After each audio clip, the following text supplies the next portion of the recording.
պարոն Մինասյանի հետ քննարկել ենք երեկ եւ իրապես եկանք այն եզրահանգման, որ ճիշտ կլինի ապրիլի 24-ը թողնենք այնպես ինչպես որ կա, առաջարկությունը սա է, այսինքն այդ օրը ոգեկոչվի ցեղասպանությունների բոլոր զոհերի հիշատակի օր որպես այդպիսին, իսկ դեկտեմբերի 9-ը 3 տարբերակ առաջարկում ենք այս պահին։ Առաջինը որ լինի ցեղասպանության դեմ պայքարի միջազգային օր, որովհետև գոյություն ունեն տարբեր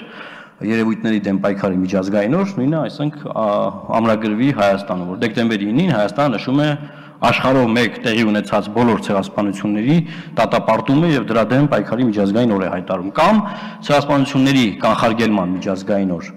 Տարբերակներ են, որ կարելի է քննարկել, բայց առանձնացնել ցեղասպանությունները մի օրվա վրա եւ հայոց ցեղասպանությունն առանձնացնել ապրիլի 24-ին, կարծում ենք մեր երկրում նաեւ ապրող այլ ազգերի հետ կապված ճիշտ վերաբերմունք չի լինի։ Սա մեկ եւ մյուսը ես նոր հիշեցի մի հանգամանք, խնդրում եմ իմ գործընկերներին ուշադիր լինեն։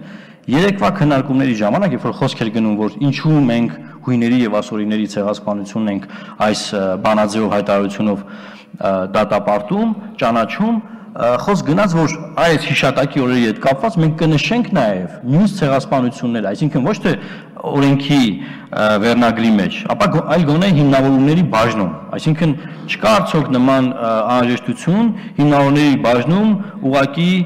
նման նշում ունենալ, թվարկել բոլոր ցեղասպանությունները, որովհետև նման հարց երեք քննարկվում էր եւ չեմ հիշում ուղղակի ով, բայց մեր գործընկերներից մի քանի падգամավորներ նշում էին, որ այդ տարբերակը կարող են կիրառել այստեղ, այսինքն հիշատակի այս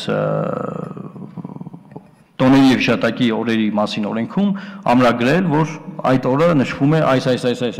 բոլոր ցեղասպանություններին տալ այսպես կոչված կրեդիտ, նշում կատարել, որը որ տարբեր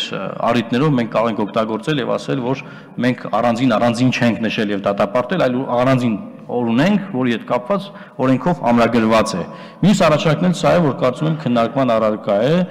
քանի որ 24 ժամյա ռեժիմ է ընդունված, որքանով որ ես հիշում եմ, ես առաջարկում եմ, որ առաջին ընթերցումից հետո